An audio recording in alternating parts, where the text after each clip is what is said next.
આના દર્શન કરો આ કરો તમારા મ્યુટ કરી દો. હા હું થયો ને આપણે હું તમને એડ કરું. હું રિક્વેસ્ટ નાખું તમને.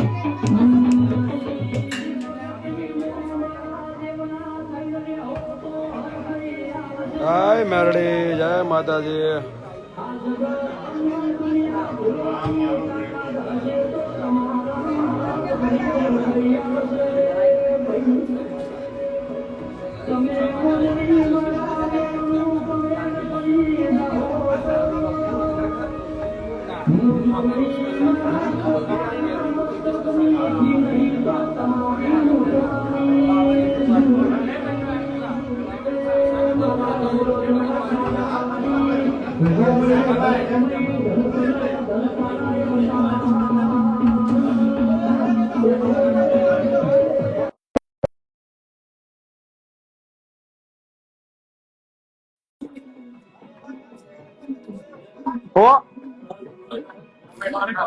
કર દો.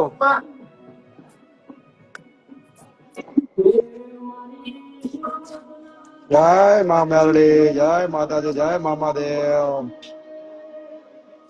મેરડી કરે એવું કોઈ ના કરે. મેરડી મેરડી કરો ભાઈ. બધાને કરતો બોલો મસાણી મેરડી માતાની જય.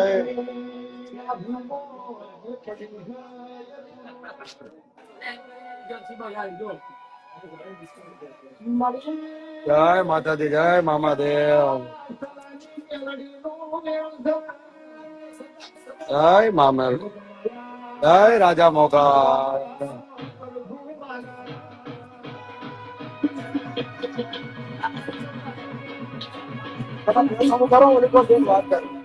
તમારી બાજુ ફેસ કરો, ખોલવું ખોલ નાખો, આપણે વાત કરીએ. અવાજ ધીમે કરજો.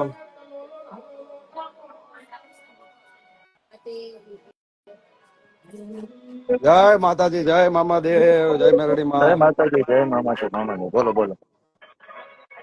જો આ ધવલભાઈ છે ભાવથી ને કોઈ દાબ ધમકી નહીં, કોઈ 50 જણના કેવડાવવાથી નથી. આ એમના મામા ઉજાડ્યું ને એટલે આયા છે.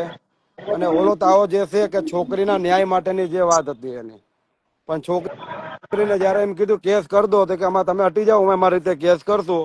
અને ધવલભાઈ નું કહેવાનું એમ થાય કેસ કરશે ને તો કોર્ટમાં હું કેસ લડી લઈશ કે, અને એ ન્યાય માટે હતા તો હું પ્રેમથી હટી જાઉં છું ભાઈ. અને એ વાત ખોટી છે ભાઈ. એમનું કહેવાનું છે કે બાપુ અત્યાર લગી કેસ કરવાનું. અને છોકરી છેલ્લે એમ કે છે કે મારા ઘરની ઇજ્જત ની આબરૂ ની પડી છે મને કે. એટલે હવે બધા જે લોકો કાયદેસર કરી શકતા હોય, ફરિયાદ કરી શકતા હોય, એ જ તમારા ખંભે બંદૂક મેકવા આવજો. ખોટા કોકને બદનામ કરવા માટે ખોટા હેલફેલ નહીં કરતા. બીજી વસ્તુ કે જે વસ્તુ જે ધવલભાઈએ સ્વીકારી હતી એ કોઈ ધાક ધમકીથી નહોતી સ્વીકારી. એમને એક ભાન થયું કે ના, અને અહીંયા દિલથી કીધું કકુભાઈ એક મામા ભગત તરીકે તમે જે કીધું મને યોગ્ય છે કે મારી ભૂલ અમુક એવી છે કે માફીના લાયક કદાચ નહીં હોય કે અમુક તમને મામાના ભક્તોને તમારી લાગણી દુભાણી હોય તો હું દિલગીરે વ્યક્ત કરું છું. અને મારે કોઈ ધવલભાઈને માફી મગાવવા, મારે મોટું થવું, એમને નાના કરવા એવું નથી કરવું. પણ એ જગ્યા ઉપર મામા બેઠા છે ને સમૂહ લગ્ન થાય છે, દીકરીઓના કાર્ય થાય છે, અને અંદર બીજા ઘોડા અંદર થતા હતા. હું પતાવી દઉં કે આ પતાવી દઉં, કોઈનો હાથ નથી માથા ઉપર. આ જે પણ પૈતું છે એક મેરડીમાં ના મસાણી મેરડીમાં અને એક નિકોલ વાળા મામાદેવ અને જોડિયા ખીજડા વાળા મામા અને કમઢિયા વાળા મામાની અસીમ કૃપાથી સુખદ અંત આવ્યો છે. હાવ એટલે હાવ. અને રહીને કેટલાય વ્યક્તિ એમ કહેતા હતા કે ગાદી બંધ કરી દો. કાલ ધવલભાઈએ કીધું તમે જો કહેતા હોય તમને સારું ના લાગતું હોય ને ભાઈ, અને આ વાતમાં તમે કહો તો ગાદી બંધ કરવા હું તૈયાર છું, પણ આમાં કે હાચાની પાછળ ખોટાની પાછળ હાચાઈ પીછાય છે. અને ઘણા ખરા વ્યક્તિના કાર્ય ને કામ થાય છે કે, પણ એમને એક દુઃખ લાગ્યું કે આટલું થયું તો હજારો માણસોના કામ થયા તો એક વ્યક્તિ સામે આયા નથી કે. એટલે કે મારે કયો રસ્તો લેવો. એટલે મારે જેટલું કેવું છે, ધવલભાઈ એક જ વસ્તુ કહે છે કે જેટલા કમઢિયામાં આવે છે ને મારા જગત ભગત નથી, મારા મામાદેવનું પરિવાર છે કમઢિયાનું. અને એટલું જ હું કહું છું કે જગ્યા ઉપર તમે એમને સાથ સહકાર આપજો. અને અત્યાર લગી જે પણ ભૂલ કરી છે અત્યાર લગી જે થયું હોય છે એ ફરી વાર નહીં દોડો. આ પદમણી વાળું થયું એને મને દુઃખ લાગ્યું હતું મામાના નામે આ વસ્તુ જે કરે છે. બાકી મને બીજી કોઈ વસ્તુ નથી. આ ખોટા વેણ વધાવવા નવી વસ્તુ આવી રીતે વેણ વધાવવા ગણવા નહીં, લીગલી તે અને ગુરુવારે રાબેતા મુજબ જ એમની બેઠક ચાલુ રહેશે તો લીગલી. અને જે અમુક અમુક વસ્તુ હતી જે લોકોના નવા વ્યક્તિના નામ આવતા હતા નહોતા આવતા, પણ એમને મને અહીંયા માતાજી સામે બંધાણા છે, નવો હોય જૂનો હોય, 5 વર્ષથી આવતો હોય 5 મિનિટથી આવતો હોય, કાયદેસર નામ લખશે ને જે નામ આવશે ને એને જ બોલાવશે. ભાઈ નાનો હોય તો એ લાઈનમાં બેસવું પડશે ને મોટો હોય તો લાઈનમાં બેસવું પડશે. ધવલભાઈ આ વાતમાં રહેશે એમ જ તમે ભાઈ? હા અને અમુક અમુક ના અપમાન થઈ જતા હતા, કા થતા હતા, એ 50 કે 100 જે નામ લેવાના હશે એટલા નામ સિલેક્ટ કરશે, બાકીના જેના નામ આવશે એના બાકીના નામ રહેશે, તેના આવતા ગુરુવાર વારો રહેશે, જેથી કરીને બરોબર 25-50 જણને વ્યવસ્થિત રીતે જવાબ દઈ શકે. બરોબર અને અમુક વધી જાય છે, કોઈ ફેમિલી મેટર કેવો હોય છે તો શનિવારે કેવો ટાઈમ આપશે ભાઈ, તો જાતે અહીંયા કણે આવીને એમને તમે મળી લેજો. રેડી. બરાબર? કેટલાય વ્યક્તિને આખો પૈસા થતા ના કર્યું હતું, અને એમના કમડિયા વાળાએ કદાચ મને જે કોમેન્ટ કરી હોય, ગાળો દીધી હોય, જે દીધી એનું કરમ કદાચ મેં ધવલભાઈના પાપ ધોયા છે, ધવલભાઈના સેવકો મારા ધોયા છે, એટલે મારા મનમાં કોઈ એમના સેવકો પ્રત્યે કાંઈ વસ્તુ નથી. એમના ધવલભાઈ પ્રત્યે હે થઈ છે કે જે છે, પણ કમડિયામાં જે બેઠક છે એ ચાલુ રહેવાની મારે કોઈ બંધ કરવાનો ઈરાદો નથી. હા હતું કેટલાય વ્યક્તિએ કીધું બંધ કરવાનું, પણ આમને એટલું કીધું કે આ કાર્ય કરવાથી સમૂહ લગ્નના કાર્ય થાય છે, અને ટૂંક જ સમયમાં ભાઈને એક આપણે સલાહ આપી તો ટૂંક જ સમયમાં એવું એમને વિચાર્યું છે ધવલભાઈએ કે આ જગ્યા ઉપર હવે જે પણ કાર્ય થઈ છે, સાથે સાથે જે ગરીબ વિધવા બહેનો છે એને કીટોનું વિતરણ કરવાનું કાર્ય થઈ છે, એવું પણ મેં એમને કીધું છે, માયણું છે. પ્લસ ગરીબ બાળકો હોય જેને ફી ભરવાના રહેત નથી એવા લોકોને પણ મદદરૂપ થઈ છે, એવા સત્કર્મ થઈ છે. અને ટૂંક જ સમયમાં એ જગ્યા ઉપર કોઈને વ્યામ હોય કાડા આવડી તો એમને સલાહ આપી કે ભાઈ જગ્યાનું તમે કાયદેસર રજીસ્ટ્રેશન ટ્રસ્ટ કરાવો, અને આપણે સનાતન ધર્મમાં માનીએ છીએ તો મામાની નામના ઉપર થાય, ઊંચી થાય, એવા અમારા બંનેના વિચાર છે. અને એમને કીધું કે મારા એમને કાન પકડીને કીધું કે આ તમારી વાતથી હું સહેમત છું. મને એમ હતું કે તમે મને બદનામ કરવા માટે કરો છો, પણ જૂના જૂના વિડીયો બતાવે ને ધવલભાઈ, બતાવે ને તમને ભાઈ, હા ત્યારથી એમને ખબર પડી કે ના કે આ 20-20 થી ખાલી મામાના નામ ઉપર હું લડું છું. બાકી ધવલભાઈ મારા આજે વેરી નથી ને કાલે વેરી નથી. અમુક અમુક જે વસ્તુ થઈ છે નાદાનીમાં, અને એ વસ્તુ એમને આગળ પણ એમને સ્વીકાર લીધે છે, માફી માંગીને કે હું બોલું છું એમ. એટલે જૂનું મેટર હું ભૂલી જવા માંગુ છું ભાઈ મારા. હવે કોકને એમ થઈ કે બાયલા છો અને તમે મને પૂછ્યું નહીં, તમે કોને પૂછીને સમાધાન કર્યું, કેમ સમાધાન કર્યું? ભાઈ સમાધાન કર્યું કે નહીં કર્યું, કોઈ અહીંયા કણે બંદૂક ફોડવા આવ્યા છે, કોઈ આગળ આવ્યું નથી ભાઈ મારા. બરાબર? અને હા, તમારે કોઈ ધવલભાઈ નો વિરોધ કરવો હોય તો કરજો ભાઈ, મોત થઈને કરજો, પણ મને ખોટું લાગશે એ મામા ઉપર નામ આવશે તો હું આગળ પેલા ઉભો રહીશ કે ધવલભાઈ બોલવાનો મોકો હું નહીં દઉં.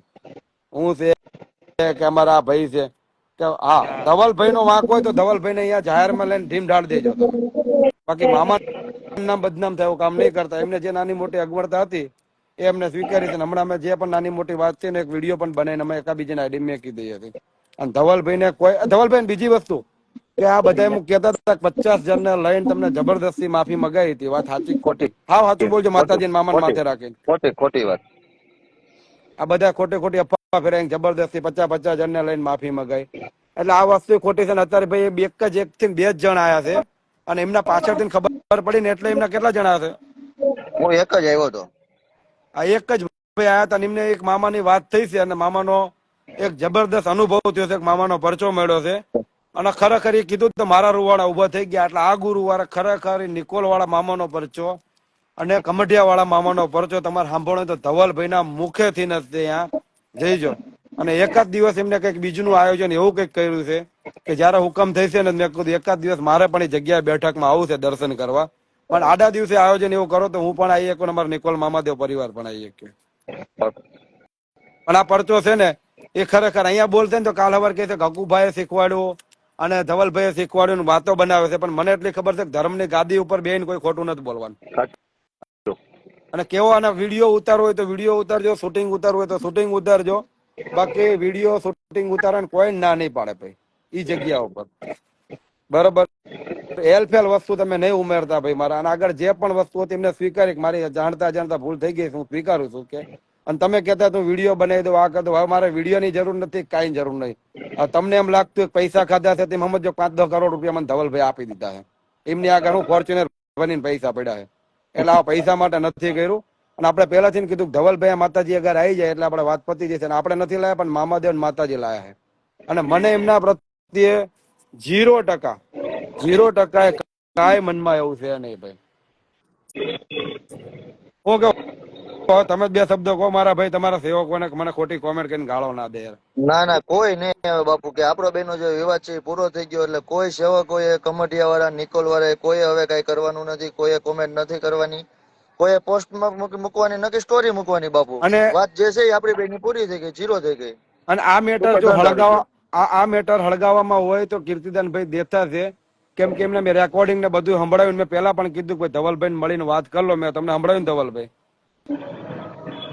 બરોબર. જે હોય. પણ એમને અહીંયા લગી વાત કરીને પતાવત નથી દીધું, ઉપર રહીને જ આ ભેળ ભર્યા છે, બરોબર. અને હું એમ નથી કેતો, હું કમટિયા વાળાને કહું છું, મામાને કહું છું, ધવલભાઈને કહું છું કે એ આવે તોય મને તકલીફ નથી, ના આવે તોય તકલીફ નહીં. તમને તમારું મન માને ને મામા માને તો એને માઇક પકડવા દેજો, પણ મને એમ લાગે છે કે એને માઇક ના પકડવા દેવાય.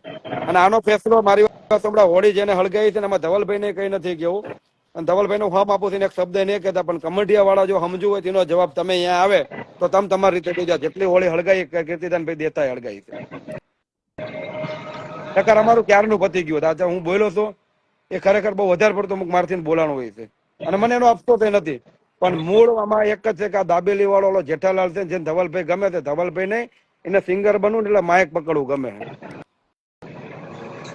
અને મારે હું તો કહું કીર્તિદાર ભાઈ અરે મારે કોઈ પર્સનલ વિરોધ નથી. મારા ભાઈને જે મા ઉપર જે ગાળ બોલ્યા છે ને કે એના માના ને એના બાપને કે જન્મ થયો હોય તો એને પૂછવા જાય, મને એ વસ્તુ દુઃખ લાગ્યું છે, એની કાયમ રહેશે. બાકી આ ધવલભાઈ ની વાતમાંથી મને કોઈ ખાર નથી. અને હું તો હજી જો માતાજી સાક્ષી આ ભાઈ કે મારે મેકવો નથી, પણ હજી હું તો કહું છું વટથી વટ કરતો હોય ને તો ભાઈ નો વટ ઉતરી જશે. બાકી પ્રેમથી કહેતા હોય તો ભાઈ આપણે, હું તો કહું પ્રેમથી આવીને કહેતા હોય ને તો શાંતિથી બંને મળીને, તો હું એને કહું છું કે આ ના જ પાડે છે કે મારે નથી બતાવું. પણ પ્રેમથી જો આવીને સામેથી કહેતો હોય કે ભાઈ આપણે વાત ભૂલવી છે તો આમ ભૂલવાય તૈયાર છે, ને એમ કહેતો હોય ગોદા મારો તમે ગોદા ખાવાય તૈયાર છે ભાઈ. ભલે અમે લીલાનગર માતાજીના તાવામાંથી અને દર્શન ને બધું થઈ ગયું છે, અને તાવો જમીન પછી જમીન અમે છૂટા થવાના. બરોબર, જય મામા. ભલે હાલો બધા જય માતા જય માતા.